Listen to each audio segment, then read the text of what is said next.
E aí, alunos queridos do sexto ano, aqui professor Calil de Oliveira, nós vamos ter mais um momento aí para falar, né, sobre o assunto que nós estamos estudando. Se você está vendo esse vídeo, muito provavelmente você está acessando o nosso roteiro de aprendizagem da semana, e o tema é relatos sobre maneiras de agir. Então vamos lá. Aulinha de ensino religioso, né? Relatos sobre maneiras de agir. E esse texto ele é muito interessante pelo seguinte, com ele a gente está conhecendo histórias, né? Porque o que é um relato? O relato ele é uma narração, né? O relato ele é uma história. Então, é uma história sobre maneiras de agir, sobre o que fazer, né? E se você parar para pensar, como nós estamos numa aula de ensino religioso, né? Nós estamos conhecendo relatos das religiões e também de filosofias que ajudam as pessoas a viver, né? Então, digamos que é mais ou menos o seguinte. A gente tem aqui o mito,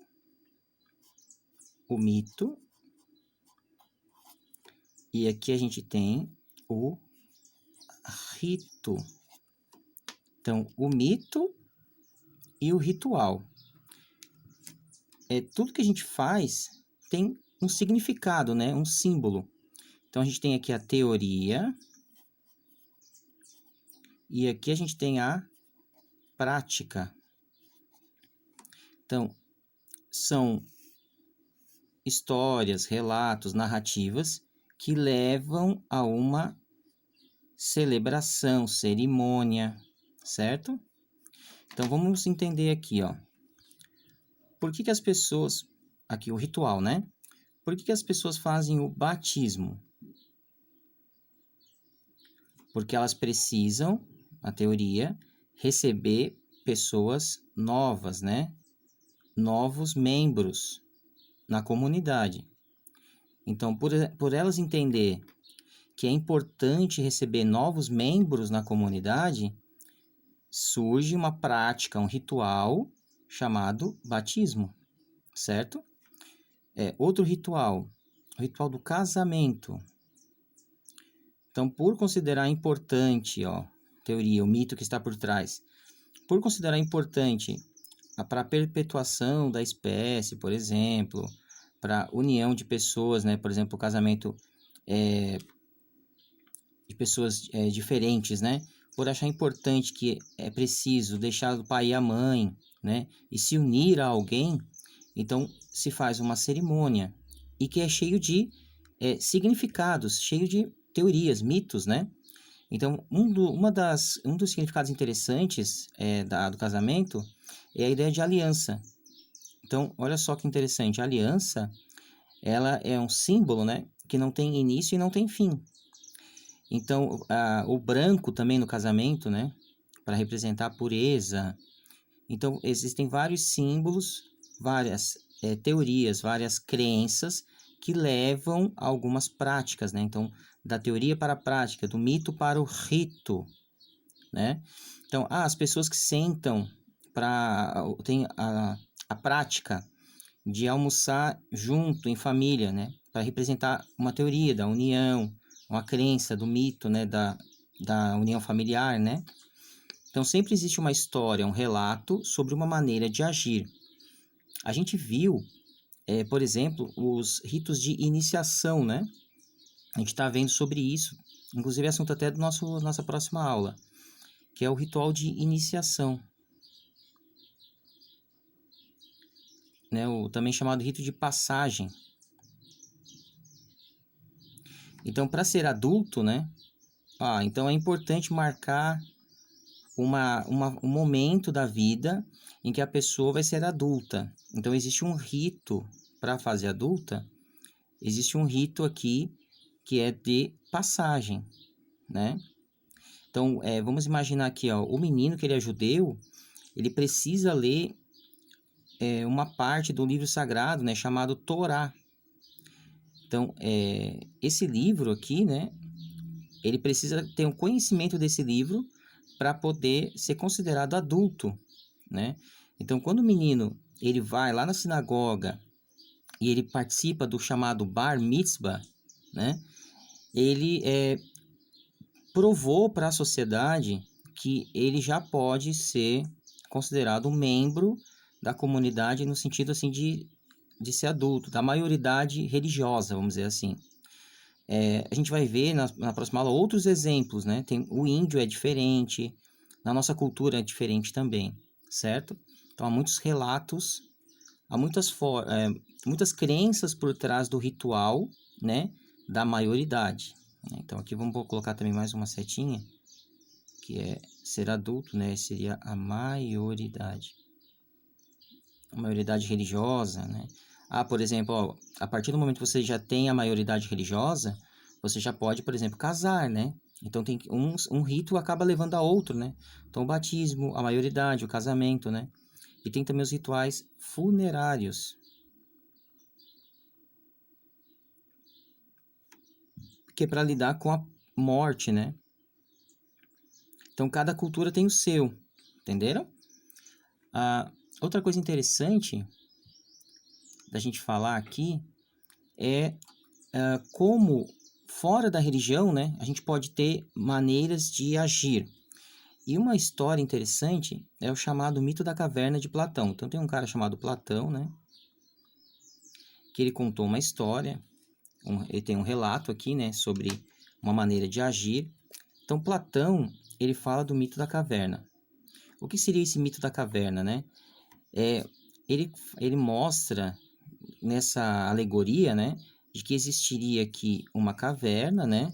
Então as pessoas viveriam presas nessa caverna, né? Aqui as pessoas estão viradas, né, olhando para cá, e aqui o sol, né, ele acaba criando uma sensação para eles de projeção das sombras no fundo. Então aqui tem a parede da caverna, né?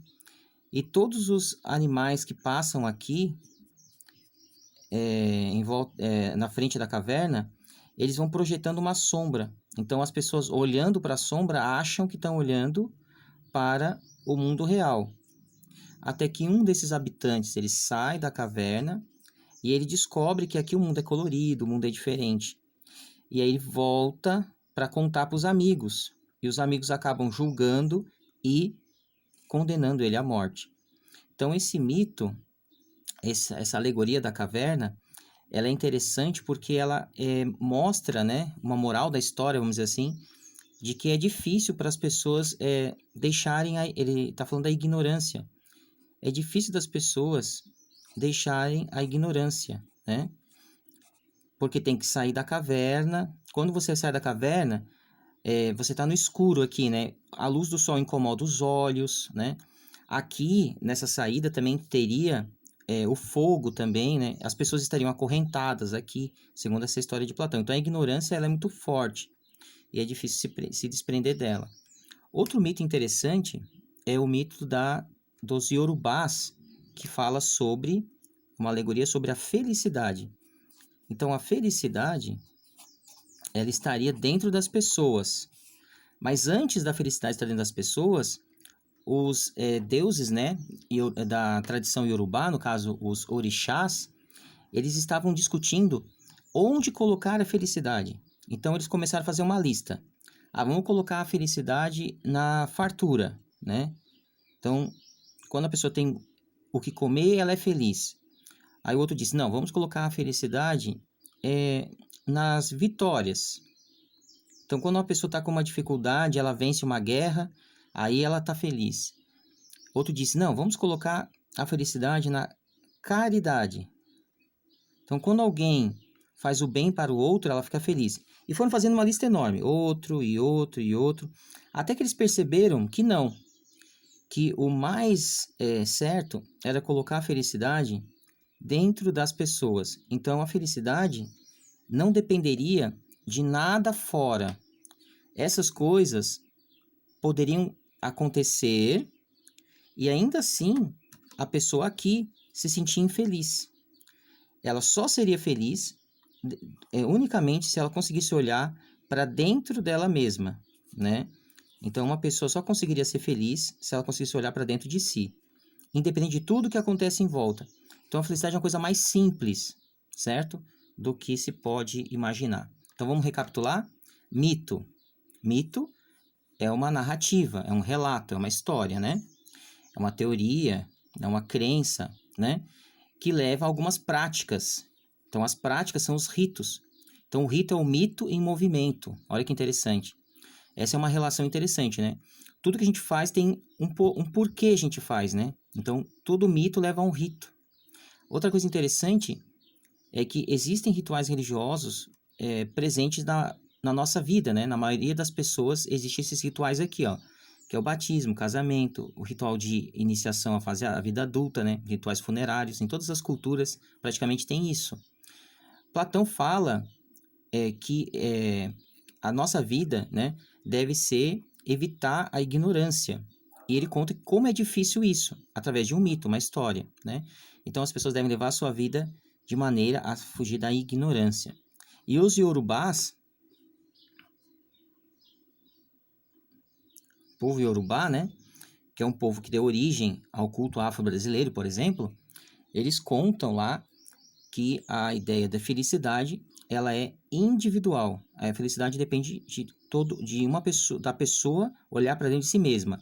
Pode o mundo em volta dela estar acabando, se ela conseguir olhar para si mesma, ela consegue encontrar felicidade, né? Beleza, pessoal? Então é isso, até a próxima.